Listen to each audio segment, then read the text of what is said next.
right, so what do we have in today's news concerning President Trump, the American government, the regime, and the conflict dealing with Cuba? I want to go to the first video dealing with Mark Rubio. Let's get the first video. But before we get that, actually, let's read Matthew 26, verse 41. Yes, sir. Matthew chapter 26 and verse 41.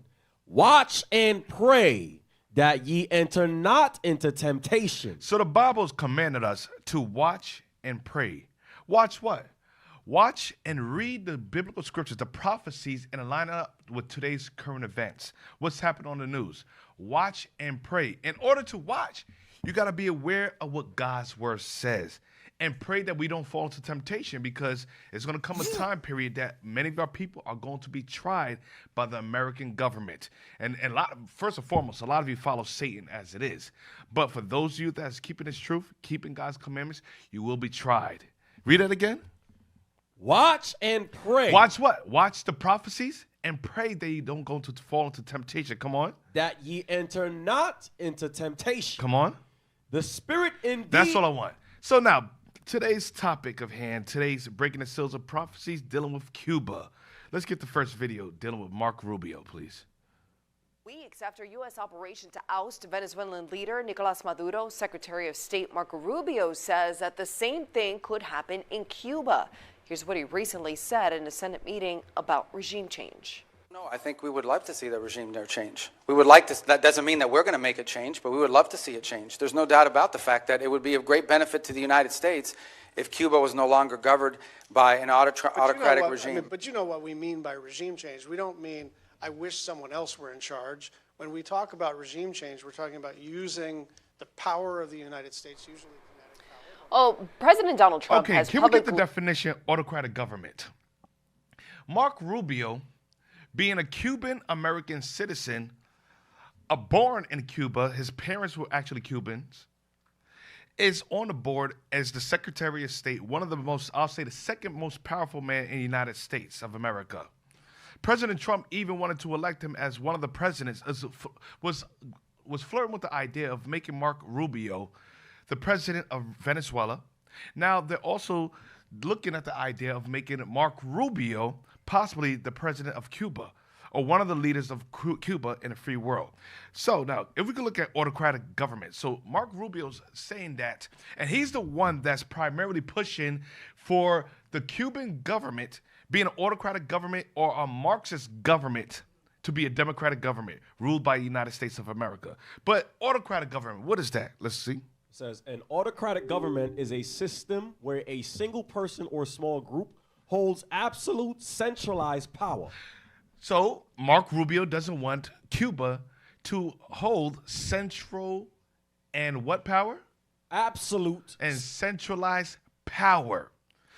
Cuba is a sovereign nation, just like Venezuela was a sovereign nation. You have Venezuela government, and President Maduro was an internationally elected president over the Venezuela, was recognized by Russia, China, and all international countries. Cuba the same way.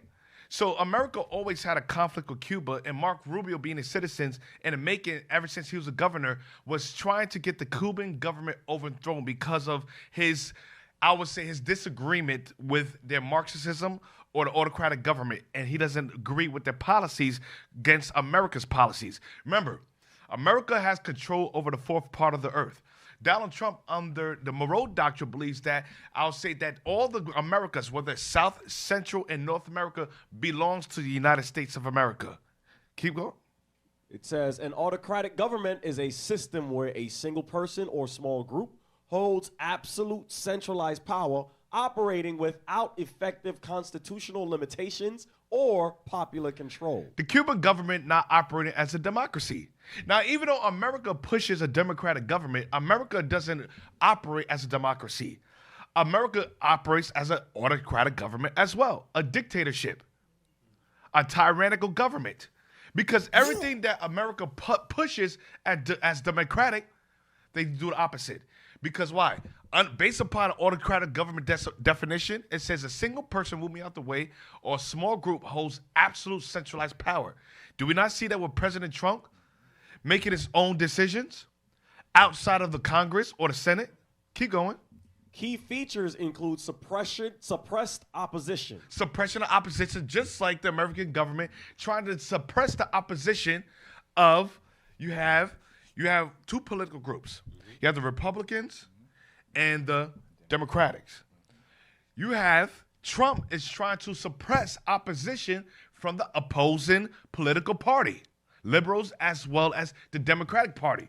So by definition, America is an autocratic government. Come on. Restricted civil liberties. According to, Mark Rubio is trying to prevent Cuba from restricting liberties from the Cuban government. But America restricts liberty from the American citizens. They don't allow people to protest, just like for us. Anybody that speaks against any of the atrocities or genocides that's happened in the land of Israel, or anybody that's citing Revelation 2 and 9, or even us, for example, they call us identity extremists, proclaiming our culture, identity. They say that we're a identity extremist organization. So they try to prevent us from civil liberties, meaning freedom of speech. Come on. And decision-making by decree. Come on. Examples include absolute monarchies and dictatorships. America's a monarchy and a dictatorship. Now, let's go to absolute power. Let's get some more definitions of that. Come on. Says absolute power. The leader, autocrat, has final authority over all state matters, often above the law. Now, you might think that America's moved by the Senate and the Congress, that he had to get the vote. Now, most of I'll say ICE being deployed in Minnesota and many of the states within the United States of America is done outside of the Congress vote as well as the Senate vote. Even when they captured President Maduro, they did that outside of Congress. Even when they went to bombed Iran, all of these things were done outside of Congress. So President Trump is the absolute power of the United States. And it's not operating as a democratic government. Come on. Repression of opposition. Repression of opposition, like they're trying to oppose anybody or restrict anybody from voting. They have today, President Trump put it in a law or a presidential order. Anybody that's going to vote, they have to have a visa or be a citizen of the United States. They're trying to restrict any foreigners, any illegal aliens, nobody that's, I'll say, outside of the white class, that's not American citizen. So it says, read that part again. Repression of opposition. Repression of opposition to the point that they're penalizing anybody. Trump was penalizing when he got into office, anybody that went after him in January 1st. He's indicted everybody that's against his military order in terms of bombing the ships in Venezuela when they was killing innocent civilians. You have a lot of the military said, or the Congress and the members of Congress said, don't listen to Trump. You have the right to disobey orders. But that is an order in order to avoid a rogue government. If a government gives an order that's outside of the military's decree, outside of morality, they have the right to refuse. So President Trump says anybody that refuses should be locked up and shall be killed by the gallows. Come on. Repression of opposition. Freedom of speech. Freedom of what? Of speech. Freedom of speech. Anti-Semitism. You can't say anything. It's anti-Semitic if you say anything against the people in Israel. Atrocities, whether it's you protesting, you see that in Colombia. You saw that at Harvard. They were locking people up, deported them, firing them. They fired the president of the Columbia University. Anybody that speak against the Israeli government or Israel, the atrocities that they're doing, they repressed them. They kicked them out. Come on. Repression of opposition, freedom of speech, and assembly are severely limited. So that's what I want on that. Now, get me Maccabees chapter 8, verse 1. First Maccabees chapter 8, verse 1. First Maccabees chapter 8 and verse 1. Now Judas had heard of the fame of the Romans, that they were mighty and valiant men, and such as would lovingly accept all that joined themselves unto them. Judas, during the Greek captivity, went to the Romans. Now, you might say, why are we discussing Rome and we're living in America? America is an extension of ancient Rome. America is the fourth beast. America represents the eagle when we read 2nd Ezra chapter 12. So just like Rome, America does the same thing. Anybody that accepts, will lovingly accept all that join themselves unto them. So everybody that join themselves to America, America accepts them. Come on. And make a league of amity with all that came unto them. And America makes a league of amity. Like, for example, one point in time, now we've seen the breaking up of what is called the United Nations or the European Union. They have a league of amity. Now, we also see that we went over last week what is called the Board of Peace. America will make a league of amity with all that accept their policies. Come on. And that they were men of great valor. So let's jump to verse 12 now. Verse 12. But with their friends and such as relied upon them, they kept amity. Their friends and such that relied on America, they kept what? Amity. They kept amity. Anybody that relies on them, they back up. They go behind. They take care of with their military force, economic force. They have the International Monetary Fund. They have the military force that they send to help their people, whether it's the EU. But like I said, we're seeing that come to a closure. Come on. And that they had conquered kingdoms both far and nigh. And America has conquered kingdoms both far and nigh. How do you think they got the United States of America? They conquered it. They killed the North American Indians. They conquered, they slaughtered, they colonized South and Central America. And now you're seeing that they're even trying to do it to their own people in Greenland, as well as Canada. Come on. In so much as all that heard of their name were afraid of them. Everybody that hears of the name, they're afraid of them. You have all the European nations are scrambling out of fear. Denmark sending armies to Greenland in order to protect them because of the fear of them. Iran trying to get nuclear capabilities because they're afraid of them. Everybody that hears America or Donald Trump come, they don't attack back. They have to be strategic because they're afraid of America's military power, the Iron Claw. Read. Also, that whom they would help to a kingdom. Also, whom they will help to a kingdom. Who they want to rule, what do? Those reign. Those reign. If they want to have a regime change, just like Mark Rubio suggested, that there needs to be a regime change in Cuba, as well as Colombia is next, Mexico, as well as Venezuela. Anytime America wants a regime change, they help change it. Come on. Also, that whom they would help to a kingdom, those reign. And whom again they would, they displace. And who again they would, they displace. If they don't want anybody within that government, if they don't support America's policies to democracies, not only the democracies and the policies, because the world already supports America's religion, Christianity. That's one mark of the beast. But the other is their political views. You have certain countries like you have Cuba, they call a Marxist or autocratic or communist country. Democracy rules. With America's democracies, they're able to cripple governments. They're able to reign. They're able to destroy kingdoms. And that's why they have civil unrest, just like in Iran. Many people, or a lot of these people, whether it's in the Middle East, whether it's in South Korea, for example. North Korea is a communist country. South Korea is a democratic country. But the two are the same people. You have Afghanistan. Oh, what is it? I think Afghanistan at one point was ruled, but they took over again. But they try to bring democracy, which destroyed their country. Right. Then you have what else? So yeah. So anytime. So read that part again. Verse 13. Also, that whom they would help to a kingdom, those reign. And whom again they would, they displace. And whom again they would, they displace. Jump to verse 15 now. Verse 15. Moreover, how they had made for themselves a Senate house. Just like today. You have the Senate and you have the Congress. Go on. Wherein 320 men sat in council daily. Now it's about 120 or something. Come on. Consulting always for the people. Consulted always for the people. That's a democratic government. When they consulted on behalf of the people. But America gives the illusion of democracy so that they could get popular persuasion and public opinion to keep uprisings for people overthrowing the government. Come on. To the end they might be well ordered.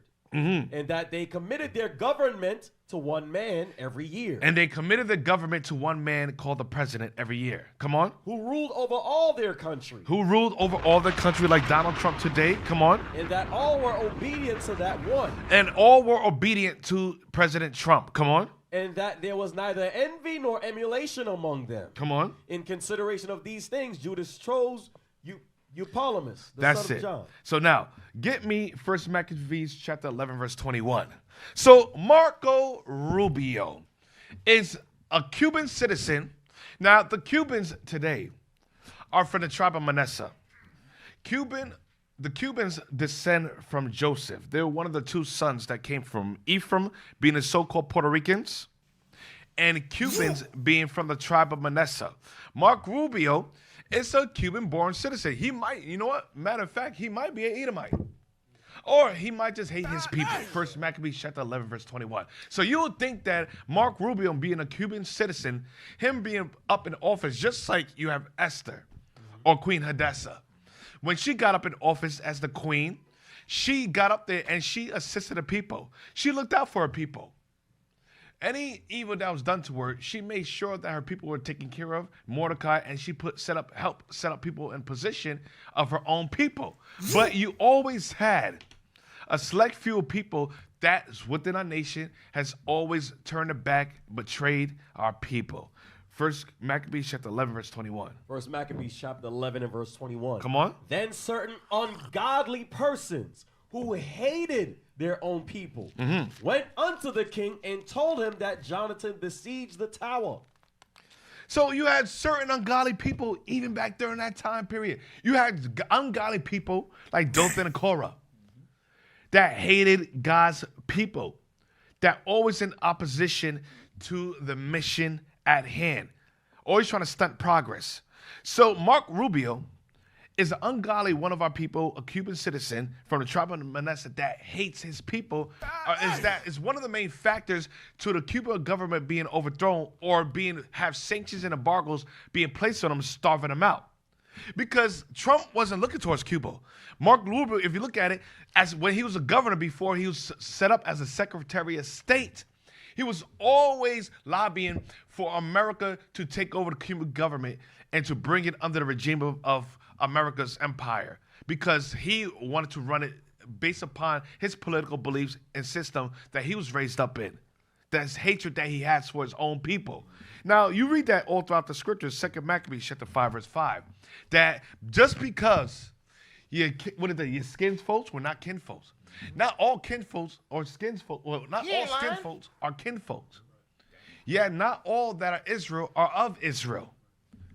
2 Maccabees chapter 5, verse 5. Come on. Maccabees chapter 5 and verse 5. Now when there was gone forth a false rumor, as though Antiochus had been dead, Jason took at the least 8,000 men and suddenly made an assault upon the city. Jason took 1,000 men. Jason was an Israelite. He took 1,000 men and went on assault on the city of Jerusalem because he had control of the army. Just like Mark Rubio is lobbying for America to have their military intervention and take over Cuba's government and overthrow them. Come on. And they that were upon the walls being put back, and the city at length taken, Menelaus fled into the castle. But Jason slew his own citizens. Jason did what? Slew his own citizens. Jason slew his own citizens. He killed his own people. Just like Mark Rubio, what do you think he's doing? You don't think he has blood on his hand? With the sanctions, with the embargoes that they're placing on him, with the depletion of the oil resources that came from Venezuela, that's why they came and attacked Venezuela, so that they can attack Cuba on the long hand. Because ever since you had of Cuba, what is his name? Cuba. Fidel Castro was the president. You have the Cuban Missile Crisis. America was always trying to overthrow Cuba's government. Come on. But Jason slew his own citizens without mercy. Without mercy. Come on. Not considering that to get the day of them of his own nation would be a most unhappy day for him. But thinking they had been his enemies and not his countrymen whom he conquered. Mark Rubio thinks his own people are his enemies. When they're just people that's living in a poor country that's been suppressed by America's government and an embargo the trading system for years, to the point that the people don't even have spices in the land. Cuba is full of poverty. People dying from hunger, starvation, lack of care, because of America's policies placed on them. Going back to the time period of Fidel Castro. Come on. Verse 7. Howbeit, for all this, he obtained not the principality. He obtained not the principality. Come on. But at the last received shame. And all this that Mark Rubio is trying to accomplish, he's not going to attain the principality. His idea, or his, I would say, his conquest is to take control of Cuban government, Venezuela, to be the reigning king over his own people, to oppress them. Whatever they did to him when he was younger, something that happened to him in his timeline, that he had held that grudge against his people, for him to reign over his own people with oppression. Come on. But at the last received shame for the reward of his treason. And at the last, he's going to receive shame for the reward of his treason. Now, what do Cubans think about Marco Rubio?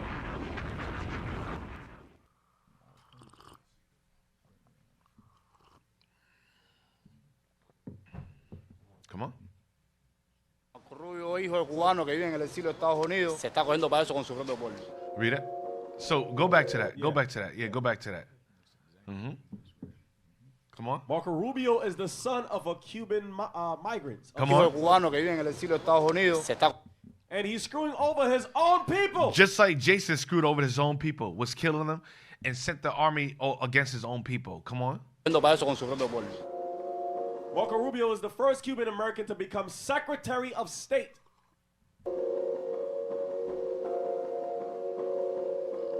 He has long advocated for economic warfare against Cuba. Marco Rubio es un tronco de Marco Rubio HP. is a son of Interesa a- su He's only interested in money. bolsillo, como a todos los cubanos americanos Like all the Cuban que American están allí politicians haciendo over there, todo lo who are mal all doing it all for por the intereses money. de bolsillo, no por Not for el the bienestar well-being de of los the Cuban cubanos. people. Como secretario, As Secretary of State, he'll él try va a insistir everything y va a tratar de hacer lo imposible to por make things tratar de harder for us fastidiar in lo que Cuba. tenemos aquí. Marco Rubio no Marco hace otra Rubio cosa is que taking aprovecharse advantage of his de un cargo position público tan relevante as como ser el Secretary of secretario de State Estado de posiblemente of the la most nación más powerful poderosa country del in the world, mundo para castigar to a un punish país. Cuba. Creo que la política de Marco I believe Rubio that y Marco Rubio's Trump and Trump's puede policies may lead to provocar a worsening of un our empeoramiento a la current situación. All right, como stop tal. now. Now let's play the next video. Now you see what his own people think of him. They can't stand him. And Well, Russian you would Airlines- think that Mark Rubio, being a Cuban American citizen, grown up in America's politics, you think that people who come into office to assist and help their own people with foreign aid, to stop the sanction that was placed upon him, you would think that he gained political power and position in order to intervene with American sanctions that's been leading Cuba in the poverty that's in today, because all the South American countries are rich countries full of natural resources. Now, Cuba doesn't have the resources that Venezuela has concerning oil, but Cuba has other natural resources. But if you suppress a nation, other nations, like, for example, before the colonial powers of America and Europe came and conquered the South and Central and North Americas, we used to trade amongst each other, and that's what we did. We had a bartering system where we traded goods amongst the tribes. So that we always did that, because that's how and not every land has all the resources. That's why you trade with one another. But what America does is he cut off that tie between the brothers of Cuba, Venezuela, Asher, Puerto Rico. So now we can't trade amongst each other with the resources that God bless us with. And because America seized control of all the resources within the fourth part of the world, or the Western Hemisphere, because of the Monroe Doctrine, any country within that part of the world belongs to America's power, economically, whether it's militarily, or whether it's going to their land. So that belongs to America. So Mark Rubio is an SOB. Mark Rubio is a devil. Right. And he has everything coming his way when Christ returns. And he's going to the lake of fire. Best believe that, if you don't repent. Right. Now, let's get the next. Well, Russian airlines now halting flights to Cuba because the island nation says it's run out of jet fuel. Here's what happened. Mexico cut off oil to Cuba after pressure from the Trump administration, but it's still sending humanitarian aid like essential food items. You'll remember that Venezuela was the top oil exporter to Cuba, but that ended after the U.S. military operation earlier this year. It's the latest step in an escalating energy crisis on the island. And our ABC News contributor and military analyst, Colonel Steve Ganyard, joins us now for a little more perspective here. All right, so this comes amid this looming humanitarian crisis. So how did we get here? Well, if Cuba needs 100,000 barrels a day of oil just to keep the lights on, they now only have 40,000 barrels of oil a day because all the oil that had been coming from Venezuela, the oil that had been coming from Mexico, has been cut off. And so now you have an economy that's already been on the rocks, on the ropes, and now you take away 60% of what they need just to basically survive. So we're getting to the point where collapse is at least in view of not only the Cuban economy, but the Cuban society. So there's no oil in Cuba the way there is in Venezuela, where you can tap into those reserves and magically a whole bunch of money appears to save the island. And so let's talk about strategically. What we see is Revelations 13, verse 16 and 17. We're not going to read that because we're pressed for time. But this is America's sanction and a mark that America placed on everybody, and I'll say every government that doesn't agree with their policies, which is their politics, going into religions, or going into their belief system. So that's Cuba has the mark, and they don't agree with America's policies. They're going to put a sanction on embargo, which is happening right now. Now, we have some pictures of some of the lasting effects coming from the embargo and sanction that's been placed on Cuba due to policies that America has on them. Now, you see this?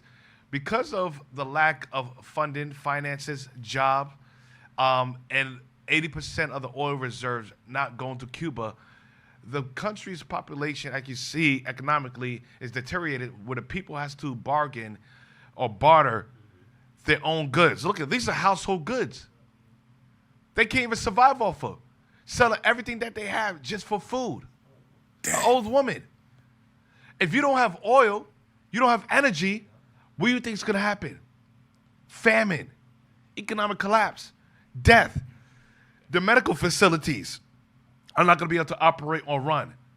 They're not going to be able to run off of the generators, the light, the energy facilities. All that's going to collapse where you're going to see thousands of bodies dead in the streets. And we're going to see that as the days go on. We're going to see Jacob's trouble. So Jacob's trouble is happening in increments, little by little in these different countries, like in Sudan. They're being massacred. Venezuela's suffering. Cuba's suffering, and many other countries are going to suffer because of the hammer of the world. Now, with that, that's it of breaking the seals of prophecies. Now, across the earth, the prophets move. From city streets to distant lands, the message is the same. Israel must rise. Through every quest, every journey, the truth spreads. No border can contain it. No distance can silence it. Our nation lives in every moment. In joy, we celebrate marriages. In sorrow, we honor our dead. On the Sabbath, we gather as one. Families rejoicing together, bound by the commandments of God. Yet are we tried. From the stones in Kenya to the hatred in Montana, we endure as a soldier of the Lord. And still, the mission expands. On the airwaves, on the screens, in every nation under heaven, Israel's voice is heard. We build our communities. We raise our children in royalty. We restore what was broken. We clean what was defiled.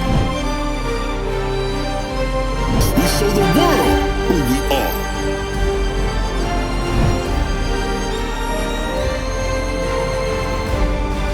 This is Israel united in Christ. Nation in motion. Nation endures.